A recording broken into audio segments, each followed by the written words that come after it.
नमस्कार, आप देख रहे हैं जन क्रांति हिंदी न्यूज बुलेटिन समस्तीपुर बिहार से। पटना में होने वाली महागठबंधन की रैली को लेकर युग क्रांति दल के राष्ट्रीय अध्यक्ष सुबोध कुमार प्रसाद ने पत्रकारों से क्या कहा, सुनते हैं उन्हीं के साथ, उन्हीं की बात। बने रहिए हमारे साथ। संस्कृति को संवैधानिक रूप से बैंड करना चाहिए। अरबों खरबों रुपया जो रैली में खर्चा होता है निरर्थक, इसे लाखों करोड़ों गरीबों का भला हो सकता है, इंडस्ट्री बढ़ सकता है। मेरा ये मानना है कि संविधान में संशोधन होना चाहिए और चुनाव आयोग को सुप्रीम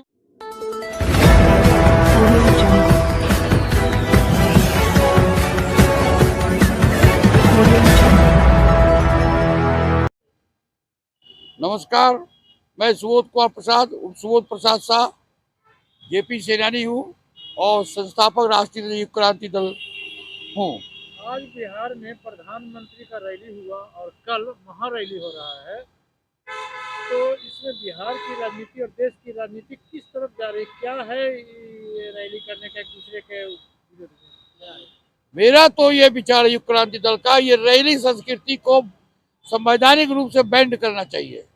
अरबों खरबों रुपया जो रैली में खर्चा होता है निरर्थक, इसे लाखों करोड़ों गरीबों का भला हो सकता है, इंडस्ट्री बढ़ सकता है।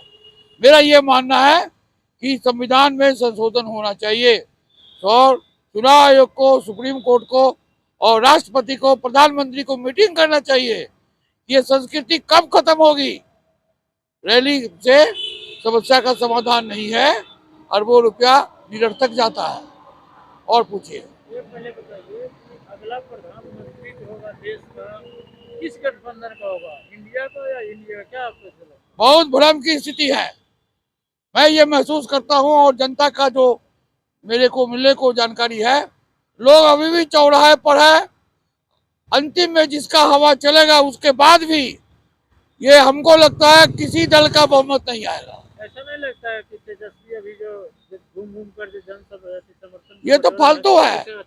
ये करोड़ों रुपया का खर्च स्वाहा करने का इससे कोई फायदा नहीं है, इसलिए कि जनता अब खुद पूरा देश नीतीश जी के आचरण को, मोदी जी के व्यवहार को समझ रहा है, सुन रहा है, और वोट के दिन क्या होगा जनता को भी पता नहीं है। तो ये तो बहुत पहले से देश की आजादी लेना था, उस समय भी नहीं, अब जनता पूरा परिपक्व हो गई है। कई एक तो घटना जो हो रहा है देश में, इससे और मैच्योरनेस बढ़ा है और जनता तलाश में है हर जगह बदलाव का।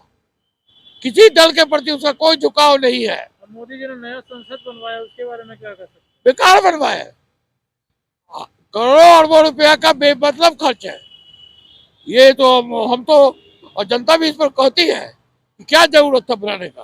तो मोदी जी का कहना है कि हम पुराना कपड़ा उतार के नया कपड़ा पहनते हैं, इसलिए हमने रुपया कोई गांव से फरता नहीं है। आज भी जो स्थिति है देश का बद से बदतर है। अब देख लीजिए, कोई ट्रेन में जनरल बोगी नहीं है। गाय बकरी की तरह पहले भी ठूस के लोग जाता था, अभी भी जा रहा है। पहले भी कांग्रेस की सरकार है, हमने देखा, और अभी भी 10 साल में देख रहा है। आदमी का कीमत नहीं है, सिर्फ पद और प्रतिष्ठा का कीमत है। स्थिति भयावह है। न्यायपालिका में भी कहाँ कोई बदलाव हुआ। अंग्रेज जो है दो व्यवस्था किया था, 218 आईपीसी या 219 आईपीसी। 219 आईपीसी कहता है कि कोई जज न्याय की कुर्सी पर बैठ के अगर फॉल्स रिकॉर्ड बनाता है तो उसको 7 साल के लिए जेल होगा। तो बिहार के विकास के लिए 30,000 करोड़ का शिलान्यास किया, उद्घाटन किया मोदी आज बिहार में, और उसके बारे में आप बोल रहे हैं कि बुराई कर रहे हैं। क्या नहीं, बुराई नहीं कर रहे हैं, हम ये कह रहे हैं कि इसके लिए अरबों रुपया खर्च करके आने का, लाखों करोड़ों खर्च करने का कोई जरूरत नहीं था। रैली का कोई जरूरत नहीं है।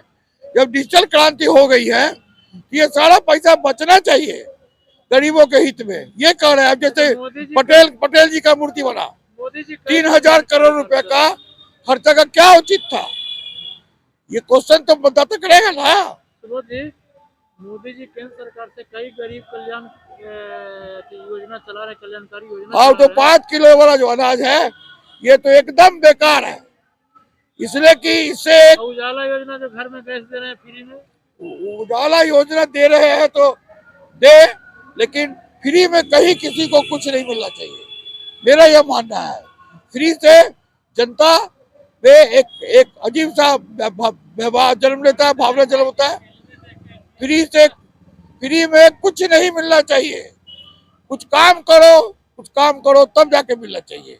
ये नहीं फ्री में दे दिए, इसे आत्मसम्मान गिरवी रहता है। फ्री में महंगाई पर नहीं बोलते हैं कोई। महंगाई पर क्यों कब बोलेगा? यहाँ तो लोगों का दिमाग घुमा। पूरे हिंदुस्तान के नागरिक में अजीब सी स्थिति है, भ्रम की स्थिति है। और हमारा युग क्रांति दल चाहता है कि किफायत जो चारों तरफ जो फिजूल खर्ची है, जैसे राज्यसभा खत्म होना चाहिए। राज्यसभा चोर दरवाजा है ये। विधान परिषद खत्म, लेकिन संविधान में संशोधन होगा, 2/3 बहुमत आएगा तब ना। तो 2/3 बहुमत जिसका भी है या जिसका भी पाने वाला हो, मेरा सभी दलों के नेता गुजारिश, बंद करो ये राज्यसभा। ये जो विधायक इधर से इधर भागते हैं पैसा के लिए, उसको क्या करना? सवाल है कि गड़बड़ी है, संविधान में गड़बड़ी है। मुख्यमंत्री प्रधानमंत्री का चुनाव जनता के द्वारा 5 साल के लिए हो, जरूरत नहीं है किसी विधायक का। डायरेक्ट डेमोक्रेसी चाहिए और क्षेत्र में सरकार दिखनी चाहिए। लोकसभा क्षेत्र में सरकार दिखनी चाहिए, विधानसभा क्षेत्र में सरकार दिखनी चाहिए। हर जगह उसका कार्यालय होना चाहिए और हर पंचायत में एक मीडिया कर्मी की नियुक्ति होनी चाहिए। मानदेय जितना सरकार दे सके, हर गांव में नियुक्ति होनी चाहिए और मीडिया ही विजिलेंस का काम करेगा। तो वो इसमें एक संशोधन की जरूरत है, ऐसा आप महसूस करते हैं आप कि मुख्यमंत्री प्रधानमंत्री और राज्यपाल राष्ट्रपति का चुनाव डायरेक्ट जनता के द्वारा होना चाहिए। लोकतंत्र है कहाँ? ये तो धनतंत्र है और तंत्र लोक है। लोकसभा सदस्य का, विधान सदस्य का पावर क्या है? एक चपरासी का नियुक्ति नहीं कर सकता। क्या है? उसको नियुक्ति का अधिकार मिलना चाहिए अपने क्षेत्र में। कितना वैकेंसी है, कितना जरूरत है, कितना टैक्स से पैसा आया, तो अपने परिवारों की नियुक्ति कर लेंगे, वैसे मिल जाएगा। नहीं, कैसे कर लेगा? उसमें कमेटी रहेगी ना। अभी देखिए एक चीज बताते हैं आपको, तो वही वाली लोग 2/3 बहुमत नहीं, आप अफसर पर ज्यादा भरोसा करते हैं और अपने प्रतिनिधि चुनता है तो भरोसा नहीं करते, तो ऐसे नहीं ना चलेगा। आज देश में खाली नेता चोर है और कोई नहीं है। आज तक का जो घोटाला हुआ कांग्रेस सरकार से, जो मोदी जी कहते थे इतना घोटाला